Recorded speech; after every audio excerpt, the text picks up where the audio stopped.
Pokemon games have gotten massive over the years, so what if we pulled back and made everything small? That is exactly what King Crady did when creating Pokemon Emerald Mini, a version of Pokemon Emerald that, well, I think you get the idea. Given that the entire world is made to be as tiny as possible, I figured I should do the same with my team. In this run, coined a Littlelocke, I'm only allowing myself to use the first stage of a Pokemon from an evolution line. This means no single stages or evolutions, just little babies. Well, not actually babies, but you get what I mean. While my team may be small in stature, they'll have to try their best to keep up with the ever-increasing power level of my opponents that made this one of the hardest Nuzlocke challenges I've ever attempted. Emerald Mini starts by dropping us in a very little version of Littleroot, where we're greeted by our mom, who immediately ushers us out into the tiny world. Professor Birch has still managed to find himself cornered, and it's up to me and one of these 3 Pokemon he left lying around to come to his rescue.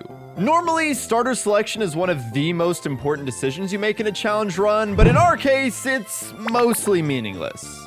All 3 offer pretty little value throughout the course of a Hoenn adventure, but I decide Treecko is the best choice, as Mudkip is completely outclassed by the plethora of other water types without access to its evolution's coveted ground typing, and Torchic?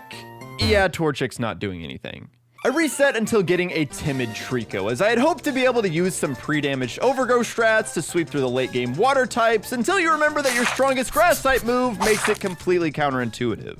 This is why our starter choice was meaningless. Obviously, I'm still confident that Treecko can handle the early game, starting with taking down our rival Wally! What are you doing here? Well, Ralts is even more of a pushover than Torchic would have been, so I'll gladly take the easy sweep to start us off. With Wally defeated, we have access to Pokeballs and can start collecting new members to add to the team.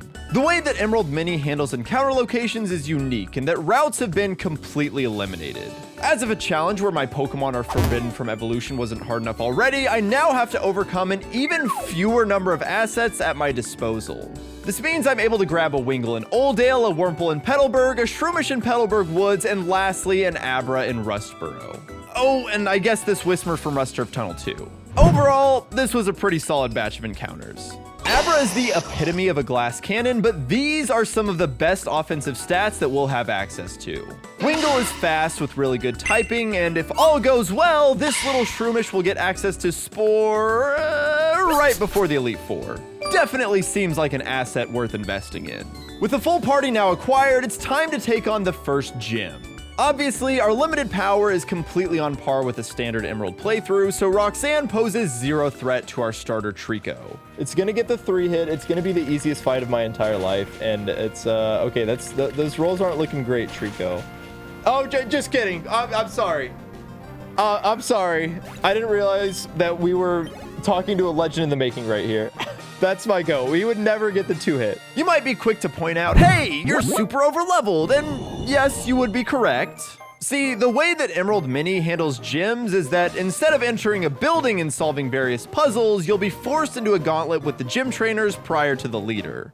No healing or changing your teams in between battle, just a straight shot to beat them all. Because of this, I decided to just use the start of the gym gauntlet as the point where the level cap would be lifted, which certainly makes these first gyms a breeze, but trust me, our slight advantages won't last long. After defeating Roxanne, we beat the Team Aqua Grunt, visit the incredibly downsized Devon Corporation, and then make the quick trip over to Dewford to prepare for our bout with Brawly. Getting to Dewford means we can acquire the Old Rod, which normally grants us access to 2 of the strongest encounters in any Nuzlocke, but in this playthrough it grants us one really great option and another not so great option. Those 2 cross off both our Dewford and Slateport encounters, leaving us with Granite Cave, where I get... No Zubat, no Zubat, no Zubat, no Zubat, no Zubat, no Zubat, no Zubat, no Zubat. No! Oh my god. Oh, we're cooked. Okay, well, welcome to the team, Zubat. Nobody wants you, and not a single person clapped. Zubat. In a location where I could have caught either a Geodude or Makuhita, which would have been greatly beneficial to the team, I ended up with by far the worst Pokemon here.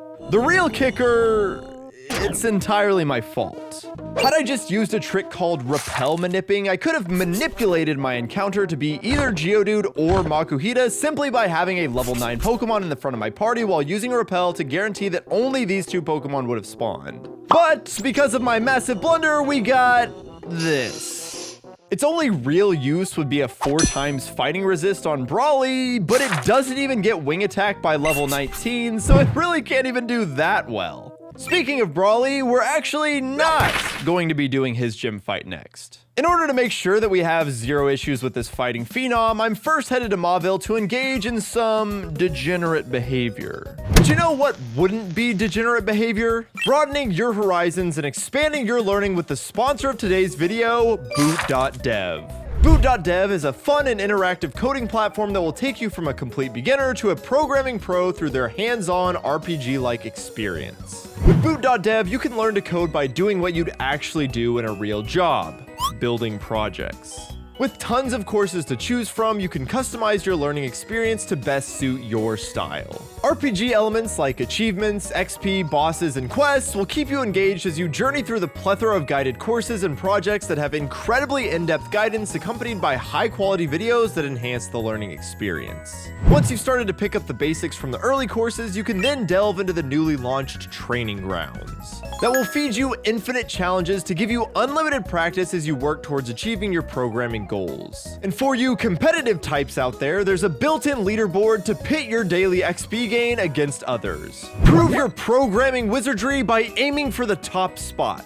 Or at least better than me. If you're somehow not sold yet, all of the content is free to read and watch. After using Boot.dev, I can confidently say that learning programming this way definitely beats out any of the traditional courses that I took in school. Let's go check in to see how I'm doing.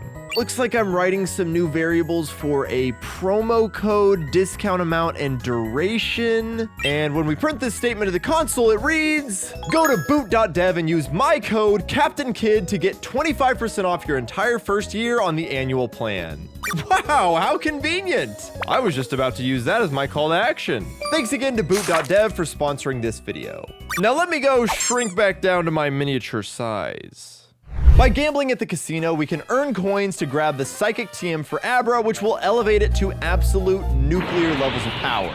On the way there, I stop by the mini flea market that will be a valuable spot for us later, as this guy will sell... Oh, now that is a welcome surprise. Normally, this shopkeep doesn't start selling the TM for hidden power until after you've received the secret power TM on Route 111, but Emerald Mini has blessed us with it before the second gym.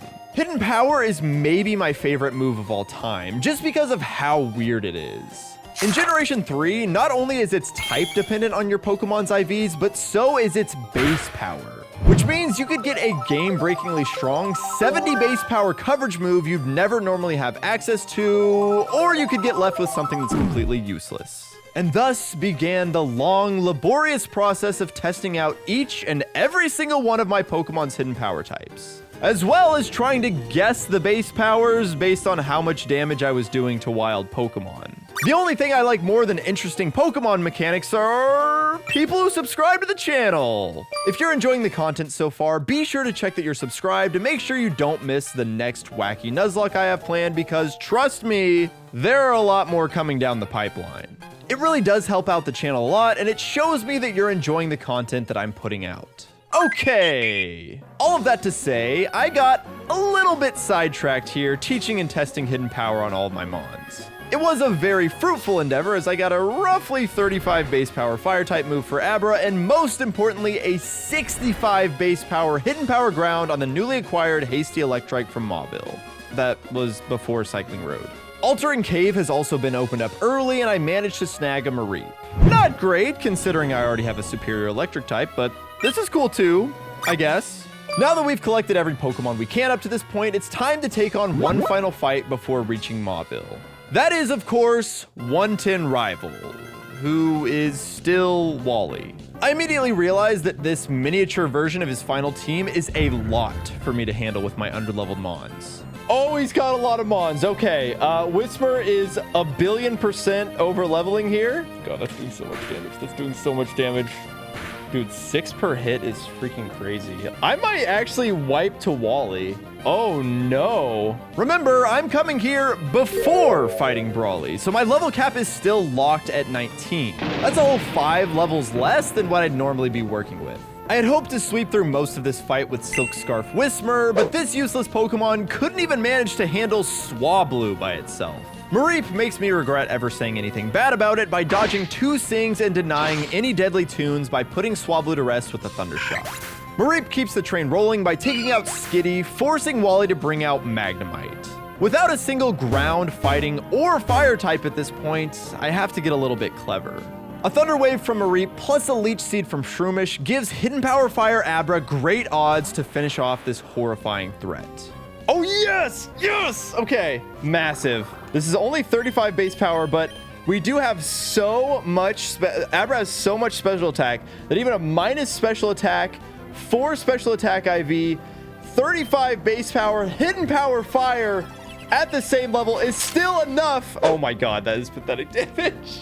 Genuinely the most pathetic damage ever. Okay, well, honestly, that full para was huge. This does make me a lot more worried about our matchup with Wattson. My horrible Abra then comes through for us once more by hitting 2 Thieves into Curlia and finishes the fight. Was this extreme overkill just to gamble for a Psychic TM that allowed for an easy sweep over a gym leader who wasn't a threat to begin with? Probably. But I've seen that Makuhita get out of hand before, so having an Abra that can easily secure us our second gym badge is definitely a welcome sight. Psychic coming off of Abra into Makuhita. I think that's GG's, Brawly. Shake my hand! Even the worst Abra in the world still solos you with the power of Psychic. It does have 105 base special attack. That is pretty dang good. And it wants to evolve, but it can't do that. Sorry. It was undoubtedly a dangerous endeavor, as exploring meant I was prone to hitting random trainers that spawned out of thin air. Oh, okay. I should at least catch a break for that one. Since I'd already done everything there is to do from Brawly to Wattson, we're immediately thrust into our next gym fights, and the difficulty ramps up significantly. Wattson is a fight whose difficulty is defined by the lack of ground types that the player has access to up to this point, and thanks to my ineptitude, I am now left with none of them. I've got the next best thing, though. Hidden Power Ground Poochyena. Between this, the Electrike from earlier, and the power of Leech Seed Shroomish, I'm confident that I can cook up a line that will allow me to sweep through Wattson's team. After spending some time deep in the calculator, shout out Kingler Calc, I've come up with a strategy. A strategy that I quickly realize isn't going to work. No, why would you do that? Why would you send him out first? The PTSD, I can't take it. Not Guitarist Kirk, no. Why him? Why Kirk? Oh, it's a double back. I'm so cooked. Oh no, it's never been more over. It's actually never been more over. Oh no. Well, that's not good. Because I was planning on using Shroomish, then Poochyena, then Electrike, I'm going to have to start every battle with Tweedledee and Tweedledum over here. Thankfully, after each battle, our full party gets healed, meaning we'll still be fighting Wattson at full strength. Assuming nobody dies before then. I do avoid any casualties to the gym trainers, and then Shroomish and Poochyena can get into their disruptive ways, paralyzing Wattson's 2 lead mons and blinding them with repeated sand attacks. Once Shroomish has successfully leech-seeded both sides, it's time to swap in the star of the show, Electrike. The combination of accuracy debuffs, paralysis, and constant healing should mean that Electrike can safely howl up and start firing away with supercharged hidden power grounds. Despite the +2 Electrike breaking through nearly every turn to hit its quick attacks, the terrific trio secured us our 3rd badge of the run. And he keep getting through. This Electrike, he don't miss. He don't miss. All right, an Electrike is going to finish the job. That's what I'm talking about, baby. That's what I'm talking about. Even with the surprise double battles, it wasn't enough, Wattson. You can't stop me. You can't stop me. And you can't evolve, Electrike. You're not allowed to do that. The best part is, Shroomish didn't even need to use its held Oran Berry.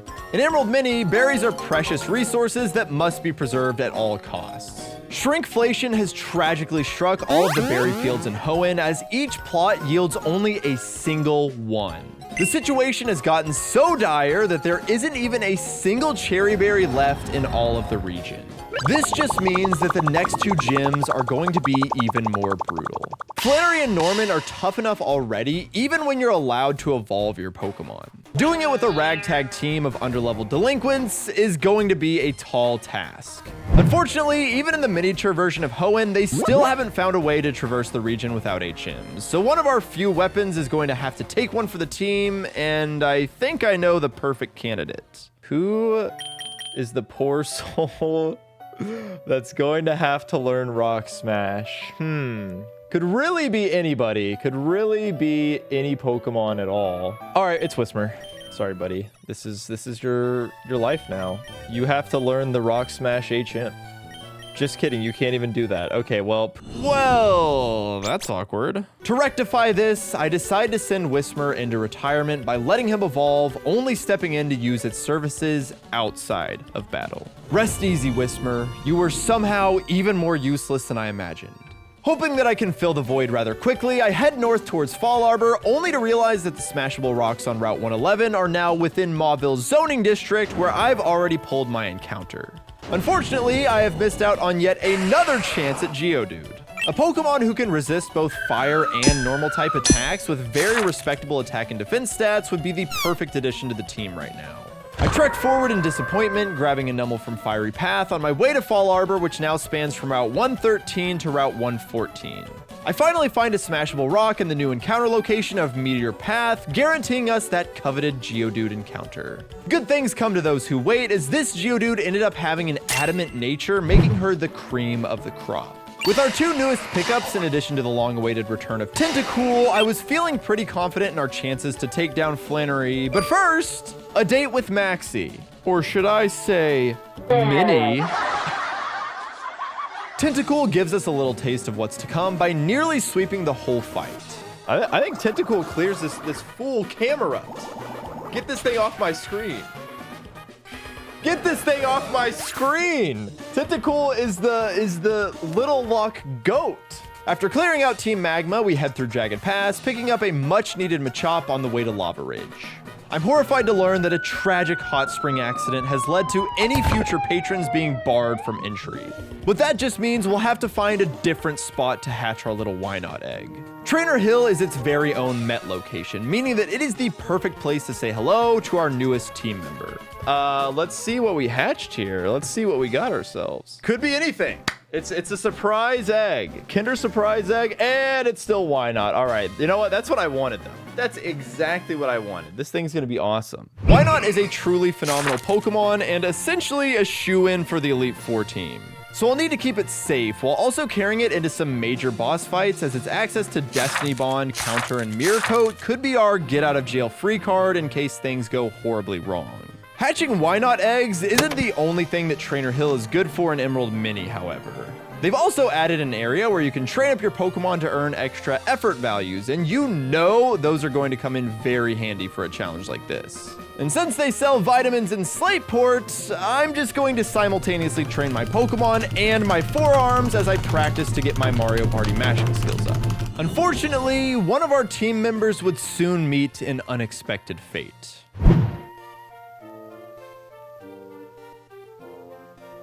Well, we got bad egged. We got bad egged. No. Who did we lose? Who did we lose? It was Zubat.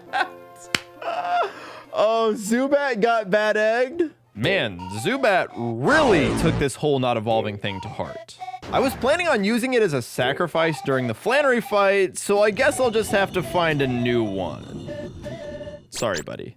The Gym 4 Gauntlet thrust us straight back into the standard single battle format with no heals. This actually works out in our favor, as I want to have a pre-damaged Tentacool in the lead for reasons that you'll soon understand. Any trainers equipped to the max with fire types can easily be bubble beamed down, but things start to get mighty awkward on the fourth fight when cool trainer Gerald pulls up with his Kecleon, a Pokemon with phenomenal special bulk and enough attack to really threaten my weak little unevolved gremlins. Switching to Geodude seems like the obvious choice, but I need every single point of HP to take on Flannery's terrifying Torkoal. Even more threatening was that this game replaced the pathetic move Bind with Fury Swipes, meaning that this Kecleon was capable of even more devastating damage than usual. Thankfully, Numel can come to our rescue, but losing any extra HP on what could be one of our most valuable members against Flannery makes me anxious. Gerald was the last of the gym trainers, so it's time to put Tentacool to the real test. Okay, here we go. We finally made it. We have survived the gauntlet. Now we just have to hope that we can we survived the Kecleon. Now can we survive the Torkoal cannon? Everything up to Torkoal goes exactly as planned, with Tentacool having zero issues mowing down fire type after fire type until the big threat shows up.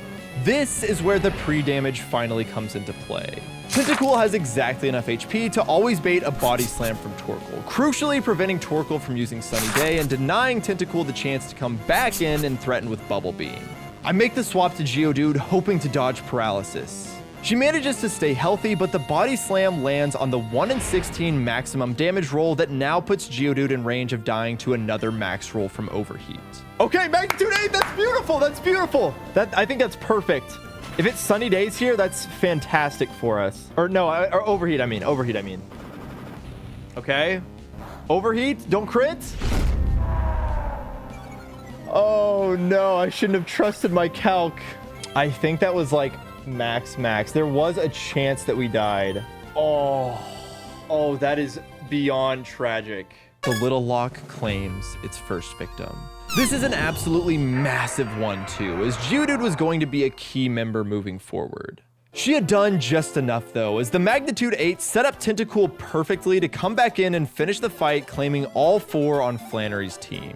Losing Geodude was obviously a huge blow, but as they say, when one rock-type Pokemon dies, another rock-type Pokemon is revived from a fossil you found in a desert by a scientist in a really claustrophobic building. I think that's how that one goes. Anorith was a blessing from the Pokemon gods. A genuinely phenomenal stat spread for an unevolved Pokemon with an attack boosting nature meant that this little guy was equipped to carry us through Norman and beyond. If you handcrafted the perfect Pokemon for a Littlelocke of Emerald Mini, it would be this Anorith. Battle armor to block critical hits, protect against Norman's slacking, dual stab that basically clowns on every evil team member in this game, but the real secret sauce comes back around to my favorite move, Hidden Power. With both the typing and base power being determined by your IVs, you never expect to actually get a Hidden Power type that will be genuinely game-breaking. Okay, its Hidden Power type is a 70 base power ghost type move. That's pretty freaking awesome. HP Ghost, 70 base power. Oh, that is freaking awesome. Tate and Liza are still a pipe dream though. We gotta focus on the big lazy ape first. Anorith can take care of the slacking, but Belly Drum Lanoon might actually be the scariest Pokemon on Norman's team. If I'm not properly positioned when it switches in, I risk losing the run to this wildly powerful Weasel. Machop will have to do some heavy lifting as my lone fighting type Pokemon. I map out the easiest possible path of rooms, hoping that I still have the choice of which fights I want to engage in. Luckily, this gauntlet is a choose your own adventure, and I'm able to take the route that allows Machop to easily navigate it while taking minimal damage in the process. We had made it to Norman. Here we go, baby. This might be the hardest fight in the entire game for us. We will see. The damage taken on Machop from the rest of the gym trainers wasn't enough to guarantee a Psybeam from Spindon the switch to Wynot turn 1, but thankfully we got the desired outcome. In order to maximize Wynot's chances in this 1v1, I use my one precious Person Berry to prevent any potential confusion, but Spindon never dances around the issue and gets straight to work firing off 2 facades that Wynot can easily retaliate for the KO. The beauty of using Wynot early is that it baits in Vigoroth next and we can delay the inevitable Lanoon dilemma until later. This is where the legend of Baltoy begins and ends. I was only slightly disappointed to miss out on Trapinch in the desert, but this Silk Scarf boosted self-sacrifice was exactly what we needed to blast away Vigoroth and allow Machop to freely switch in to battle the Badger. Yes! Yes! Okay, huge! Baltoy holds! Yes! Awesome, okay. Beautiful. And that will allow us a free switch back into Machop here, and it should be Lanoon that comes out. Clicking Revenge puts us in a checkmate position, where tanking a Facade will boost the power of Revenge, granting Machop the one-hit KO. But if Lanoon decides to Belly Drum, the unboosted Revenge damage will still be enough to deny the disaster. Finally, Slacking hits the field, and after a Zubat sacrifice, allowing Anorith to switch in entirely unscathed, it conquers the Behemoth, with a little help from Shroomish. Anorith was already making its invaluable presence felt on this challenge. Without it, the Slacking likely would have been a complete bloodbath. It cost 2 lives, but we managed to pull it out. And that is probably the 2 hardest gyms down, I think. I think Juan, I mean, Tate and Liza is going to be very hard. Post-Norman is what I always like to call Hoenn's Encounter Roundup, as access to Surf means access to a whole slew of new encounter locations. For Emerald Mini, though, it's really like 4. I start by heading east of Mauville to pick up the Good Rod, which will be key in securing an invaluable team member. Immediately after, Steven offers me a Beldum, which he claims will be a very powerful Pokemon once it evolves. But, that's not gonna work.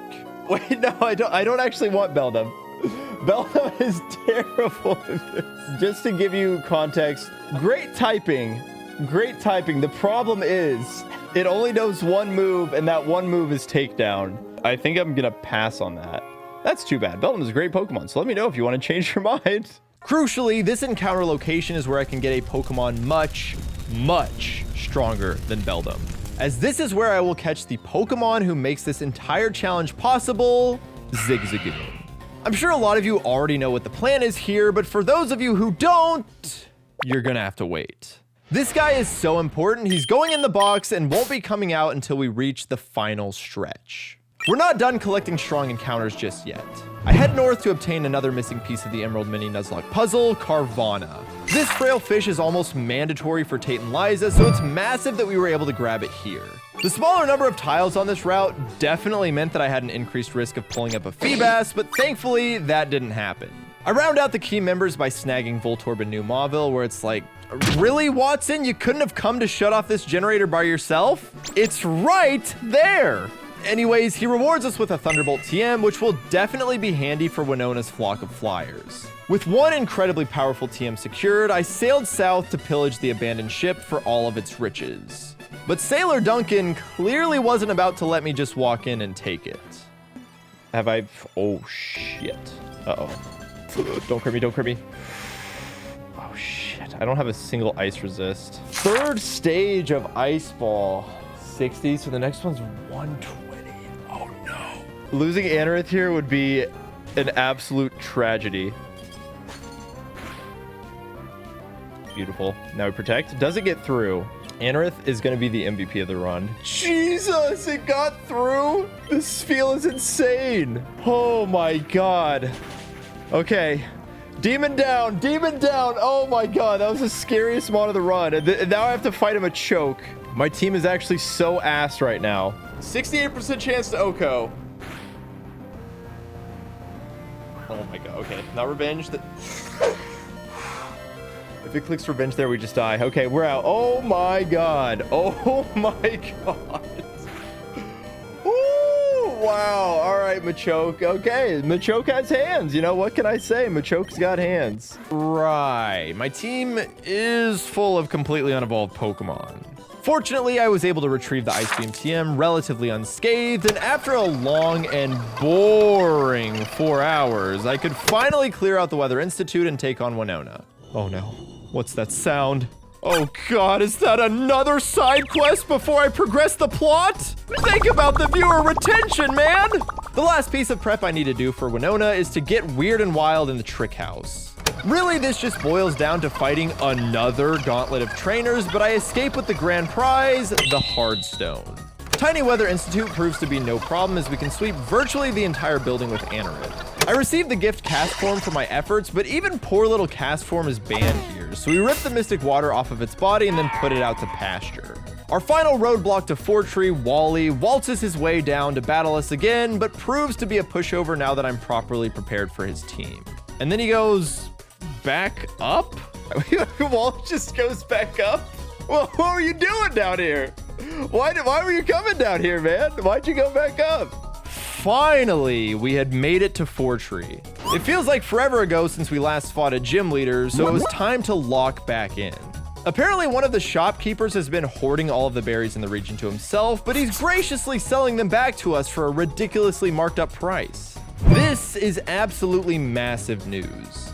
Citrus berries will still be in extremely limited quantities, but having access to virtually all of the other useful berries we were missing before is a game changer. Oh, I'm sorry. Did you think that we were about to fight Winona? Yeah, no, this guy had other plans. First, I had to catch this Oddish that will serve a very specific purpose later, then weasel my way down to Lily Cove City, where I get a Pokeblock case so that I can access the Safari Zone to use these red Pokeblocks I crafted to put in these feeders for a chance at a plus attack Rhyhorn that I lure in with a yellow Pokeblock, ensuring it can't run away. And after all of that, I didn't even need to use it for Winona. Which is surprising because things immediately went off the rails. After 2 whole gauntlets of trainers, Electrike gained too much experience to always bait an Earthquake kill from Altaria after knocking out Swablu. I mistakenly used Thunder Wave on Swablu as I tried to stall turns waiting to get hit by an Aerial Ace, which immediately backfires as Mirror Move will copy the last move targeting the user, and not just the last move that had been used. So despite using Howl prior to Swablu's turn, I'm immediately paralyzed. Wingle's gonna have to clutch up. Oh man. Okay, this is very bad. The upside is that I was able to take the necessary damage to guarantee the Earthquake from Altaria and switch to Wingle for free. The downside is that I was planning to sacrifice Electrike after getting enough chip damage from Thunderbolt where Wingle could come in and kill with Ice Beam. Wingle was now going to have to go toe-to-toe with the beast all by itself. That might still be in like heal range. I think I just do it again. Hyper Potion, that's gonna heal it back to full. Come on, Wingle. Come on, Wingle. Come on, Wingle. We need you, man. Oh no, am I dead? Oh, Wingle, you hold! Woo! Holy moly. He had done it! Wingle becomes the hero of the fight, and Electrike comes back in to prove she's worth more than a simple sacrifice by taking out the final 2 Mons despite her paralysis. After what feels like an eternity, we had finally claimed our 6th gym badge. But that's right, baby. Winona's too free. It's too easy, and we can finally fly. We can finally fly. Oh my god. Oh my god. I never thought I'd want fast travel so badly in a universe where the map is super small. But looming over us now was a threat far greater than anything we'd faced to this point.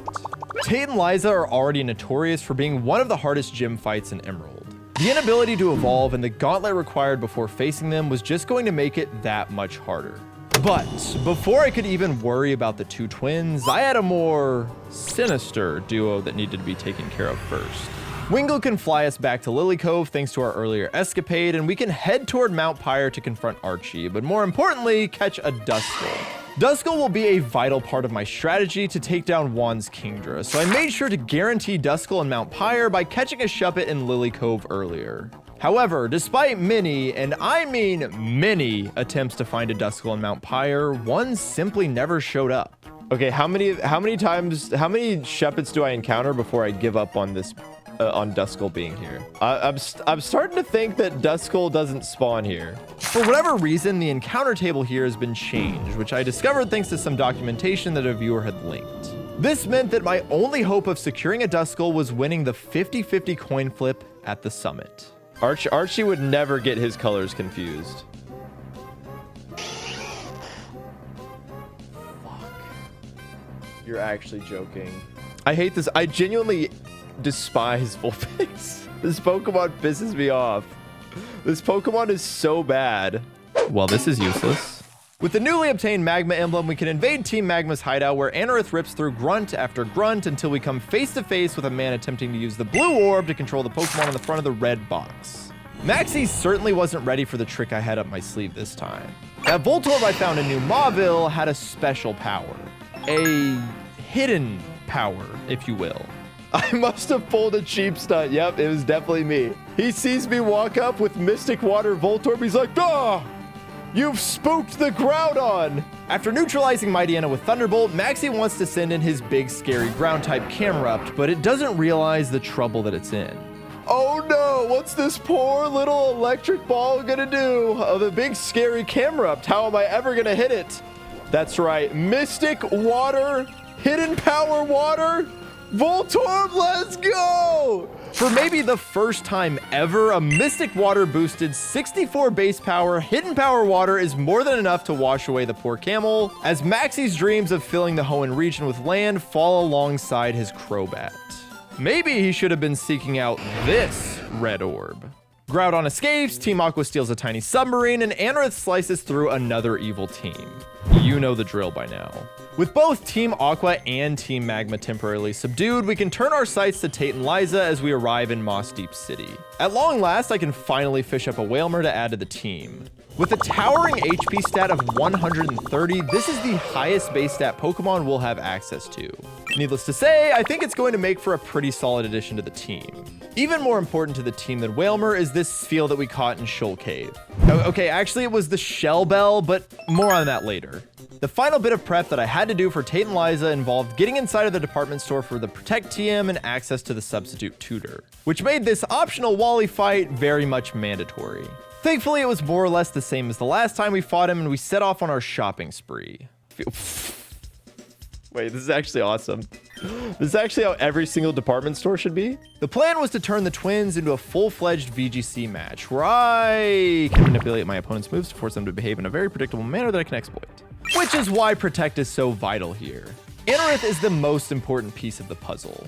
At level 42 with a hard stone, it has just enough attack to Oko Xatu with ancient power, and that 70 base power hidden power ghost will finally be shown off here as well. My underleveled Oddish can use Protect to protect not just itself, but also Anorith from taking any damage. Importantly, it has to be underleveled instead of pre-damaged, as I'm fairly confident that we'll have to fight a series of back-to-back double battles before taking on Tate and Liza, and the game seems nice enough to at least heal my party after those. Oddish will successfully bait Psychic for the first 2 turns of the battle, allowing Anorith to set up a substitute and KO Xatu as I switch in a Dark type on the second turn of the battle. From there, a combination of Protects, Switches, and Hidden Power Ghosts from Anorith should allow me to find the positioning of 2 Dark types against a single Lunatone that can hopelessly flounder around, as its only damaging move is Psychic. That's the plan. Will it work? Maybe if the Gauntlet is kind to me. I return to Mossdeep, and after a brief chat with Tate and Liza, my suspicions are proven correct. It's double battles all the way till the end. Crucially, this does mean that I'm leading an underleveled Pokemon who's weak to Psychic for every single one of these fights. And to make matters worse, they've all got 6 Pokemon each. This could end poorly. Okay, it's stop again. Yeah, I would have been in trouble. Jesus Christ. This Poochyena is so ass, dude. I want to kill this thing. I want to kill this thing so badly. Oh, if they don't heal us, I'm so screwed. Okay, that was the best Protect of my life. Is it going to be Psychic into Wailmer? Oh my god. Oh, this sucks. This fight's, this is going to be, oh my god. Poochyena, if you just didn't hit yourself in confusion, Wailmer would be alive. 07 for Wailmer. 07 to the Wailmer. Oh no. Well, there goes my highest BST Pokemon. The silver lining is that Wailmer wasn't needed for the specific Tate and Liza plan. That just means I have even less wiggle room for the 4 who are. The second fight goes much smoother. Wobbuffet's Shadow Tag does mean that my poor little Oddish is trapped, but being able to completely ignore it while I target down the other side proves to be the safest strategy. The next battle, however, wouldn't be so easy. Oh my god. Oh my god. What the fuck? Oh my god. Oh my god. Oh my god, make it stop. I don't want to be here anymore. I don't want to be here anymore. Oddish, how are you still alive? How are you still alive, Oddish? Oh my god. Oh, this is terrifying. Wait, I think, do I just die? Oh my god. Cool Trainer Vincent? I don't think this Medicham is even in the game normally. Yeah, there's literally not a trainer in Pokemon Emerald that has Grumpig. Oh, thank god. Okay. Just kill, just kill, kill, kill, kill, kill, kill, kill, kill, kill, kill, kill, kill, kill, kill, kill, kill it, please kill it. Yes, okay. Woo, okay. There's still more. It just never freaking ends. But hey, we got my tag now. What are we doing? What are we doing? What is this? This is terrible. I think we have to go Abra, Okay, I got pursued. I mean, I had to make this play. Yeah, it's just an Abrasack angle. Wait, the hidden power fire! Hidden power fire! Come on, please. Please! That did nothing. I would rather have Abradai than Carvana. Oh my god. Oh my god. I think we're fine. I think we're fine. Come on. Come on. Please. Please. Yes! The worst ever you've ever seen. The hidden power fire comes back. Please make it stop. I don't want to be here anymore. In some ways, that was probably harder than what the actual gym battle will be. A fight completely unique to Emerald Mini is not something I could have ever been prepared for. So let's see how things fare when I do. All right, and now let's see if we just lose it all. Let's just see if the strategy even works. We set up Substitute with Anorith. We protect with Oddish. Please show me double Psychic into Oddish. Okay, that's one. Okay, that's good. We Ancient Power Xatu. This should always kill. We go Poochyena on the Psychic. I had to go Poochyena because it's not guaranteed Psychic, unfortunately. It's going to be Flamethrower or... Okay, we got the Psychic. Let's go. No, Poochyena. This is all Poochyena is being used for. Flamethrower into Poochyena. Yes! No crit. We honestly live most not... Okay, beautiful. Yes, that's the chip we needed. Hoo-hoo-hoo! Oh, my goat. Let's go, baby. Let's go. That's what I'm talking about.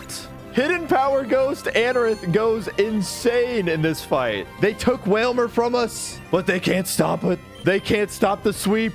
We keep on coming, baby. Let's go. Let's go, baby. Now we just crunch until the cows come home. Yes! Poochyena takes the final kill. The dog did it. The dog has done it. What a gauntlet. Oh, my God. Oh, my God. Whew. My plan worked. After surviving a gauntlet of 4 double battles in a row, I feel an immensely close bond to my underleveled Mons. I'm now confident we can overcome any challenge that gets thrown our way. Like this tag battle with Steven! Getting thrown into fights where I lose control over the other half of my team is obviously incredibly scary, but Matang becomes surprisingly competent and we survive one of the most volatile fights in the game. As a reward, Steven gifts us with the Dive HM. Required for story purposes, yes, but also for obtaining our final and arguably greatest treasure, Clam Pearl. And to not take any chances, I chuck my Master Ball at it immediately. While it might not look like much at first glance, the secret to Clam Pearl's success is waiting for us at the bottom of the abandoned ship, the scanner. Well, not actually the scanner, but the items we now have access to thanks to it. The Deep Sea Scale and Deep Sea Tooth. These items aren't just used to evolve Clam Pearl. Oh, no, no, no. They can also be used to turn Clam Pearl into one of the strongest Pokemon in the entire game, and I'm not joking. By holding either of these items, Clam Pearl can double its special defense or special attack. To put it into perspective, Clam Pearl has a higher special attack stat than all 3 non-mega huge power Pokemon have in their attack stats. Step aside, Kyogre, there's a new King of the Sea. Oh yeah, speaking of that guy, Archie tried using the red orb on it, which obviously didn't work, and now the whole world is in danger of getting flooded or something like that. Hey, at least Groudon's got better odds of winning this fight in Emerald Mini. Kyogre, what's wrong? Look over here. They're treating them like dogs. Kyogre, it's the red orb. Me when I use baby speak on my legendary Pokemon. I make my way up Puny Sky Pillar, and Rayquaza comes to quell the quarrel between these 2 miniature action figures. Juan emerges from behind the 3 other men and readies his appalling ace. But not before a couple of gauntlets first. The never before seen trainers of Juan's gym. We have never fought these trainers in our life. I would never fall through that puzzle made for children. Trico makes its triumphant return, and I test out the efficacy of my Overgrow Trico strats, and they can't even take down Love Disc. We Mega Drain. Hopefully we stay in Overgrow.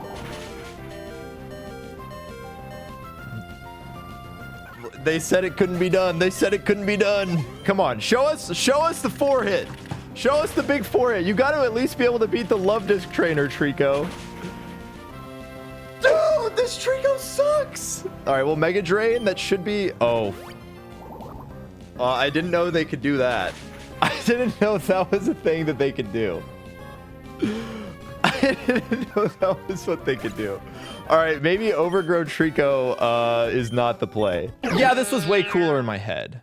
There's probably a reason these fights are buried at the bottom of the basement and entirely optional, because even with the addition of permanent rain, they're a complete pushover for the unevolved grass starter of the region. One Pokemon that is certainly not a pushover is Juan's Kingdra. This entire fight is warped around how I plan on handling this one demon. With Ice Beam to hit grass types, Double Team to dodge moves, and Rest to heal up all of the damage you've managed to land on this thing, it can quickly snowball out of control. Not to mention, we'll be dealing with a torrential downpour the entire time. If my plan isn't airtight, I risk losing the entire run just before reaching the Elite Four. When we finally make it to Juan, Trico can use the massive level advantage it gained from sweeping through all of the other gym trainers to easily take out Love Disc in one blow. This baits in Celio next, who kills Mareep because I totally forgot we were in the rain.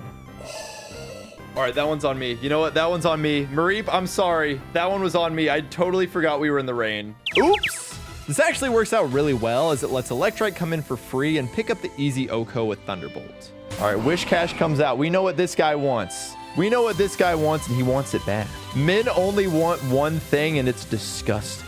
With Wish Cash eager to revenge kill with Earthquake, a quick swap to Trico allows us to outspeed and deal devastating damage to the Catfish. Playtime is quickly interrupted as Juan sends in the big boy. But this is exactly what I had planned for. Spiel is the perfect switch-in, as its typing and ability granted a whopping 8 times resistance to ice that results in taking just 16 points of damage on a critical hit Ice Beam. Spiel has the perfect kit to neutralize this threat. Encore locks it into Double Team, allowing Shroomish to come in unscathed. All I need is a single Leech Seed to land, and this will be checkmate. I believe in you. Everything you've done in this run has led up to this moment, Shroomish. Come on. Come on, Shroomish. Break through. Break through. Yes! My goat! You're the greatest to ever do it, Shroomish. You are the greatest to ever do it. It's so over. You're so cooked, Kingdra. You're so cooked. We'll stun Spore for the fans. If you're real, you'll hit this one. Oh my god, it's the greatest Pokemon ever. It's the greatest Pokemon of all time. Shake my hand, Juan. Well, the fight's actually long from over, as I spent the next 20 minutes PP stalling this Kingdra by switching between Shroomish and Spiel to slowly deplete all of Kingdra's Ice Beam, Water Pulse, and Rest PP, until at long last, the beast was slain. And that should be it! Kingdra goes down, baby! Let's go! 25 minutes later. All right. Oh my god. It's finally been defeated. The scariest Kingdra of all time falls to the little baby Mons. It took a full team effort, but we did it. We did it, and there's one Mon left, and it's Crawdont! My favorite guy. I love this guy, but unfortunately, we're gonna have to be very mean to him. We're gonna have to be very mean to my favorite guy. Oh, that... All right, I just got cooked a little bit. I did get a little bit cooked there. Shroomish, send us home. You think I'm gonna taunt? The Shroomish wants blood. Crawdont, it's been real. The fight that never ends is finally over. Juan has been defeated. All 8 gym badges have been claimed. For the first time ever, I'm actually excited to receive the Water Pulse TM, as this is sadly the strongest water type move that Wingull can learn. Will I ever use it? Probably not, but it still feels like a symbolic evolution of sorts. I begin my Elite Four preparations by leveling up every single member of the squad, and it really is a testament to how far they've all come. At long last, the Shroomish Spore delay finally pays off. We finally can do it. The Spore delay is real. Shroomish has a very strong candidacy for making the final team, but I'm still undecided. I want to turn my focus towards the final Wally fight first, as he serves as the Elite Four gatekeeper, but something about this battle feels a tad bit elevated. Hey kid, uh-oh, I am surprised to see you here. I made it all the way here, and it's all thanks to you. Oh my god. Uh-oh, he's got the special music. He's got the special sauce. I have been so focused on training and raising my Pokemon carefully. I have even traveled outside of Hoenn and have now returned to face you with much more experience, but I'm not going to lose anymore. I'm going to win for the Pokemon who gave me courage and strength. Okay, here I come. Oh my god. This ain't your average Wally fight. This ain't your average. Okay, wait, maybe. Oh, okay, he still got that one. Dragon Breath. Okay, this is why we're pre-slept. That deep sea scale. The deep sea scale diff. In before he has a Mega Salamence. That's the quality of life change. They're like, yeah, we added Mega Salamence to this game. Okay, Feint Attack. How much does this do? Oh my god. Okay. Oh god. Well, we gotta hope that Gardevoir has no coverage moves. Otherwise, we are gonna be in big trouble. All right, what comes out here? Lapras. Uh-oh. All right, checkmate. Okay, well, Wally, you've outplayed me yet again. Okay, you did swap. Does he use my Pokemon now? Gengar. Oh, shoot. Level 14 level advantage. Voltorb, you got me, right? You got me, Voltorb, right? Oh, Icy Wind. Okay, okay, we're chilling, we're chilling. We do have Hidden Power Ghost Anorith. Okay, okay. Kill it, kill it.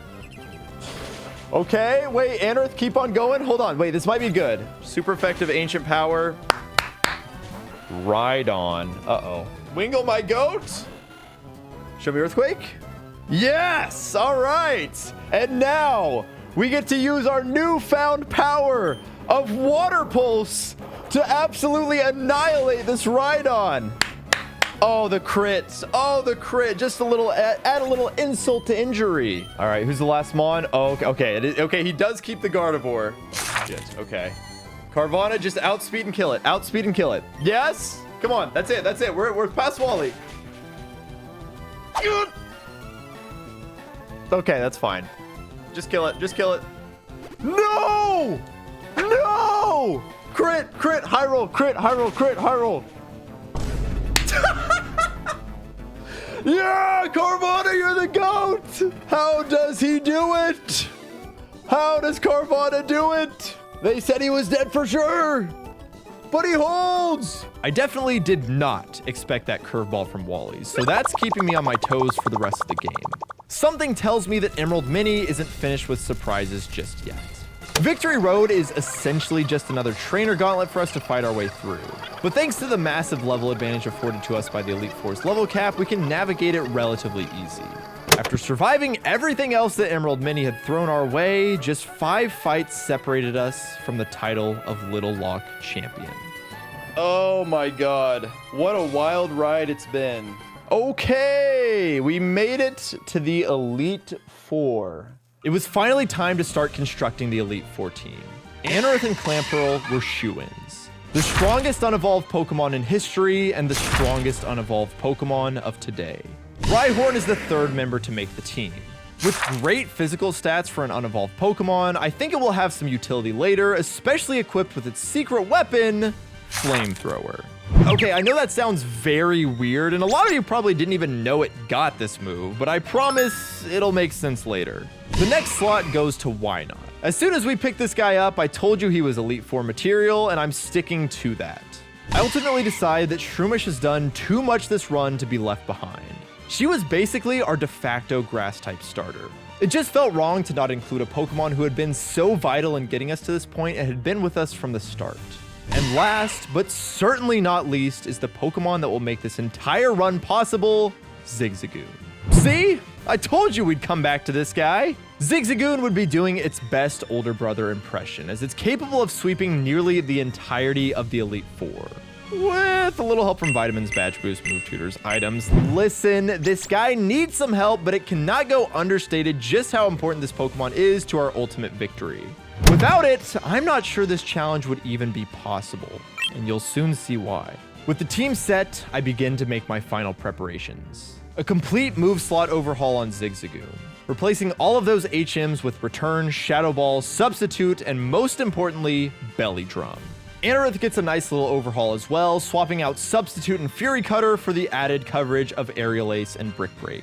Clamperl learns how to talk in its sleep, and finally Rhyhorn gets that Flamethrower ready. And now, the team is complete.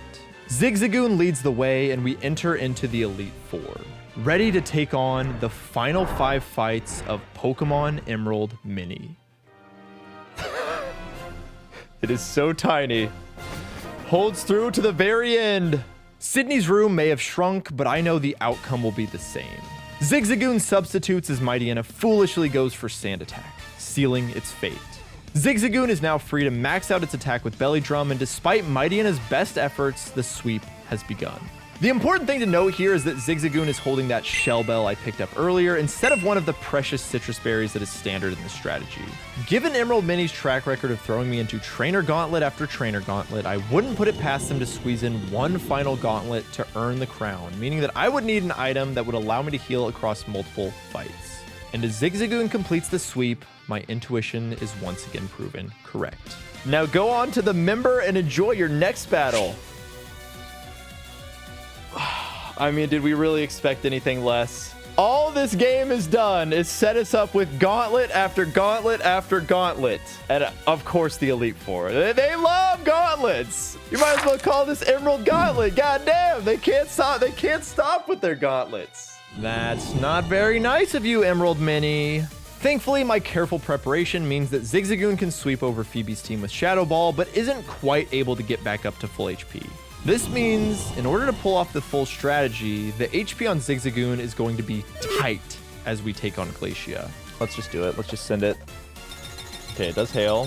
75 down to 68, so it's 7. Well, I live on 1 HP.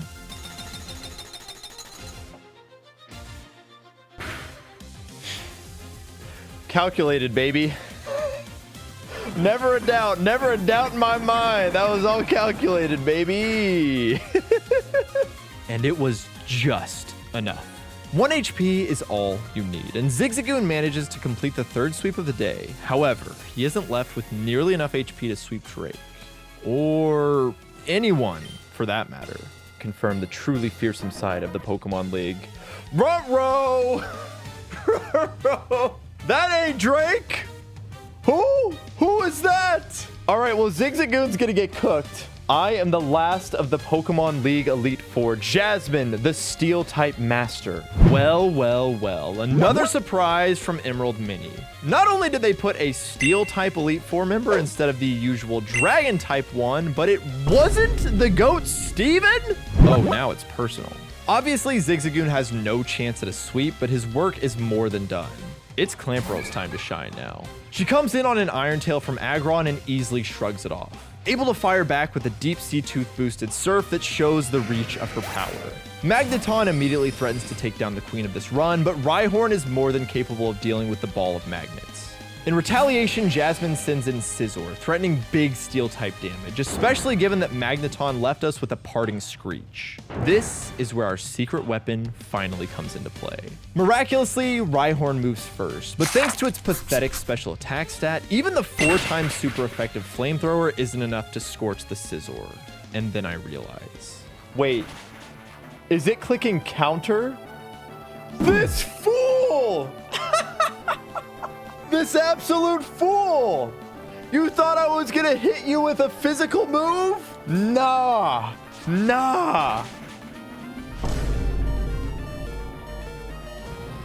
Okay, you heard us talking shit. You heard us talking shit. Wowie zowie. Okay. I'm sorry. Jasmine, you've been completely outplayed. I won't lie, I totally forgot I was at -2 defense whenever Scizor almost ripped Rhyhorn a new one with Metal Claw. I will come clean, Flamethrower Rhyhorn wasn't some prophetic move that I ended up having the perfect use case for. I did unfortunately get spoiled. When looking at the documentation during the Shuppet debacle earlier, I quickly glanced at the Gym Leaders / Boss Battles tab and realized that Drake was mysteriously absent. Fortunately, I caught myself before scrolling any further, but I did know that a Scizor was waiting for us. Otherwise, I never would have brought Rhyhorn to a normal Elite Four. Anyways, enough about Scizor. We've got a Steelix to deal with, and one who is more than handled by Clamperl. Steelix took some major blows out of her shell, so I had to do a bit of maneuvering against her final Pokemon, Mauville, but like, it's a Mauville. We got Clamperl in a dream. Okay, one fight left to go. Thankfully, once Jasmine goes down, we're finally able to rest and recuperate before taking on the final fight of the game. Everyone made it to the champion fight alive, but not everyone will be making it out. Just one trainer standing between us and victory. Welcome, kid. It's okay. It's still Wallace. Now, I would like to have an elegant dance of battle with you. However, someone who I never met before has come and taken my place abruptly. Say welcome to the new champion. Of course. Of course. Well, hey, they thought we weren't getting Drake. They were like, oh, you think you're not going to have to fight any dragon types? You think you're not going to have to fight any dragon types in this Elite Four? You fool! You buffoon! Of course you got to fight dragon types. Can you become Hoenn's next champion? Champion Zinnia would like to battle. Okay, Explode comes out first. I don't think we can get behind a sub. I'm clicking belly drum. I'm clicking belly drum. Don't kill me. Don't kill me. Don't kill me. I think we're dead. All right, we had to try. We had to try. Zigzagoon, you're the one that got us here. We would not have been here if it weren't for you. Rest easy. Rhyhorn, I think it's your time. I think it's your time, Rhyhorn. Let's just try and 1v1. Ice Punch! Oh, no. Uh-oh. Uh-oh. That is not good damage. We Rock Blast for the fans. Come on. Hold, hold, hold. Focus band. No! This is not a good start. This is not a good start. Okay, Anorith, you have been the savior of the run. You have been the one to do it all. Come on, Anorith. Yes! Yes! Okay, okay, come on. Whatever this is, probably has a super effective move. Tyranitar. Uh-oh. Oh, we're cooked. Anorith, we just gotta try. You've always pulled through for us, buddy. Oh! Miss, miss, miss! Yes! Okay, wait, hold on. Yes! That rock slide miss was insane. Keep going, baby. Come on. Four more. Gyarados, you know what you gotta do. You know what you gotta do, baby. Boost, boost, boost, boost, boost, boost, boost. Fuck, no, there's no way. There's no way. We're naughty. There's no way. Damn it. Damn it. Anorith, you went down an absolute legend. And that's why you're the GOAT. I think I have to go Shroomish here. Oh, I should have never. I should have gone full tour. What was I thinking? What was I thinking? Stupid, stupid, stupid. Prove me wrong. Prove me. Hyper Beam. Oh my God, we're cooked. We're so cooked, man. Shroomish, never mind. Shroomish, you're the GOAT. You're the best Pokemon ever. Here's what we do. Here's what we do. I think I know it. I think I see the out. I think I see the out. Okay. This has to be the full restore turn. Yes. Okay. Okay. This is beautiful. Yes. Yes. Okay. Okay. Now we're in there. Now we're in there. Anything but turn one wake up. Anything but turn one wake up. Please. Yes. Yes. Yes. Come on. Come on. Come on, Clamperl. Come on. Show us the power of the deep sea tooth. That did like nothing. Yes. Yes. Okay. Okay. That's massive. Okay, that's good. That's good. That's good. That's good. Okay, it dies the Leech Seed. It dies the Leech Seed. We have 3 more mons to go. I think we need to go Shroomish first. I think we have to go Shroomish first here. Iron Tail, damn. Okay. Okay. Oh my God, it's gonna be close. Thunderbolt, no para. Thunderbolt, no para, please. I think we have to Mirror Coat. No para, no para, no para, no para, no para. Yes! Yes! Okay. Oh, I don't think Why Not's going to be able to live another one, though. Wait. It might be doable. It might be doable. Destiny Bond? It's going to die.